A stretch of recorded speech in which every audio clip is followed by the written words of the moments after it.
મિત્રો નમસ્કાર. હું ડૉક્ટર મહેશભાઈ તળાવિયા આયુર્વેદ અમૃતમ યુટ્યુબ ચેનલમાં આપનું ભાવભીનું સ્વાગત કરું છું. મિત્રો, આયુર્વેદ અને સ્વાસ્થ્ય, Ayurveda and fruits, Ayurveda and nuts, આ બધું છે ને મિક્સ છે બધું. જેની અંદર આયુર્વેદના ઘણા બધા એ જીવકો પ્રજીવકો આની અંદર સમાયેલા. હવે આયુર્વેદ એમ કે છે કે ભાઈ આયુર્વેદના આ પ્રજીવકો જીવકો કેમાં સમાયેલા છે, કઈ રીતે સમાયેલા છે, અને એને આયુર્વેદની અંદર આટલું બધું મહત્વ કેમ આપવામાં આવ્યું છે. તો મિત્રો, એમાં બે દ્રવ્યો એવા છે, એમાં એકને આપણે ડ્રાયફ્રૂટમાં ગણીએ છીએ અને એક આપણે ગ્રાઉન્ડનટ કહીએ છીએ. એક છે આલમંડ એટલે કે બદામ, અને બીજું છે ગ્રાઉન્ડનટ્સ એટલે કે મગફળી. હવે આ બે છે એ શરીર માટે શા માટે જરૂરી છે અને કઈ રીતે કામ કરે છે, અને આયુર્વેદમાં આટલું બધું એનું મહત્વ કેમ છે? જોકે મગફળીનું મહત્વ આયુર્વેદની અંદર બહુ ઓછું છે, એનું વર્ણન પણ એટલું જ ઓછું છે. એક ખાદ્ય પદાર્થના રૂપમાં છે. એની અંદરથી જે કંઈ થતું હોય, મગફળીનું તેલ પણ ખૂબ ખવાય છે, મગફળી ખવાય છે, મગફળીનું પનીર પણ બને છે, અને મગફળી વિવિધ રીતે આખા દેશની અંદર ખૂબ વપરાય છે. બદામની તો વાત જ પૂછવાની. બદામ તો ઘેર ઘેર જાણીતી છે, અને રસોડામાં સ્ત્રીઓ એનો ઉપયોગ સુપેરે કરી જાણે છે. ભાર વગરના વ્યંજનો બદામમાંથી બને છે, અને બદામ વિવિધ રીતે ખૂબ વાપરવામાં આવે છે. બદામ શેક પણ એટલો જ વપરાય છે.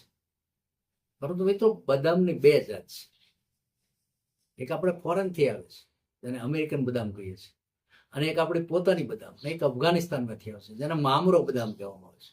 મામરો બદામ એ આરોગ્યની અંદર અને આયુર્વેદની રીતે ઉત્તમ છે, કે જે બદામ ખાવાથી સ્ફૂર્તિ આવે છે, મગજ તરો તાજા રહે છે, યાદ શક્તિ રહે છે, અને સ્વાસ્થ્ય તમારું ખૂબ સુધરે છે. આવી બદામનું સેવન કઈ રીતે કરવું? તો આયુર્વેદ કહે છે કે આયુર્વેદ એટલું કહે છે કે બદામને 5-6 દાણા, વધારે નહીં, એને લઈ રાત્રે પાણીમાં પલાળી નાખો અને સવારે એની ઉપરથી પોતરી કાઢી નાખો. કારણ કે પોતરી અંદર ફુરસિક નામનું એસિડ રહેલું છે, જે હાનિ કરતા છે, સમય જતા પેટને બહુ નુકસાન કરે છે.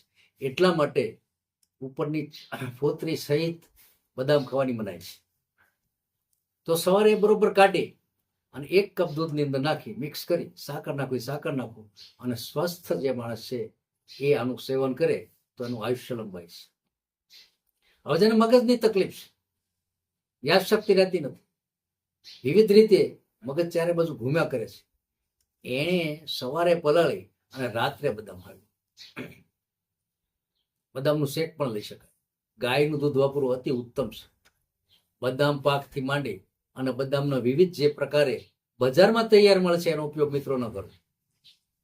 સારી જાતની બદામ ઘરે લઈ આવો. મોંઘી ખૂબ છે, પરંતુ સ્વાસ્થ્યની દ્રષ્ટિએ એકદમ સોંગી છે. સ્વસ્થતામાં બીજું કઈ આડે આવવું ન જોઈએ, એનો વિકલ્પ જ નથી. આયુર્વેદ એટલું બધું કહે છે કે સ્વસ્થ જીવન જીવવું હોય, નિરોગી જીવન જીવવું હોય, તો તમારે અમુક ફ્રૂટ્સનો નિયમિત ઉપયોગ કરવો જોઈએ. વાત થઈ બદામ. હવે મગફળીની વિશેષ વાત કરી તો મગફળી આખા દેશની અંદર થાય છે. મગફળી ભારતનું ઉત્પાદનનું મોટામાં મોટું ક્ષેત્ર છે.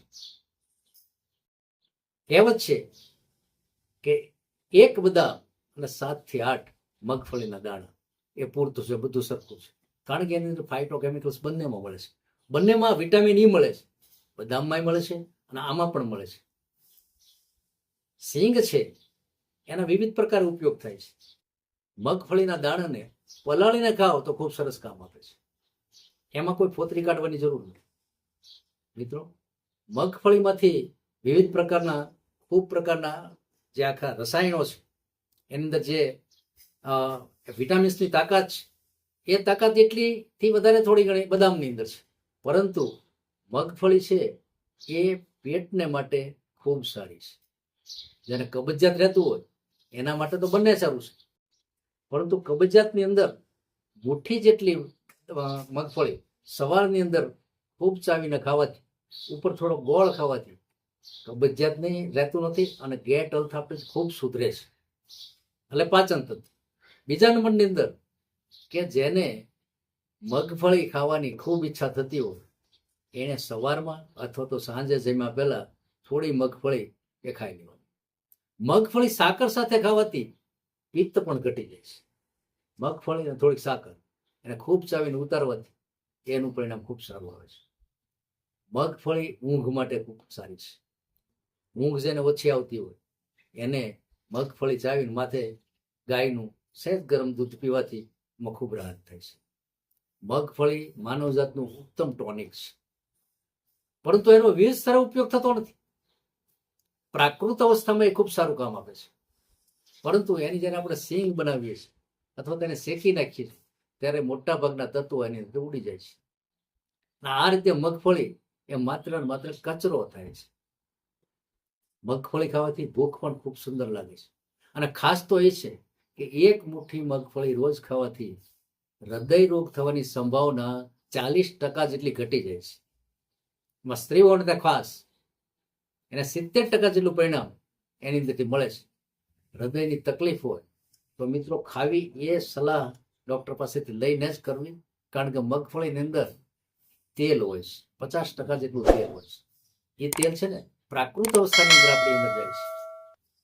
જ્યારે આ બંને વસ્તુનો આપણે સમન્વય કહીએ ત્યારે બંને, એક છે ખાદ્ય પદાર્થ છે, એક છે ડ્રાય ફ્રૂટ છે, તો ઘરમાં ખાસ વસાવવા અને એનો નિયમિત ઉપયોગ કરવો આપણું શરીરનું સ્વાસ્થ્ય સુધરે છે. ઓમ શાંતિ, જય ધન્યવાદ.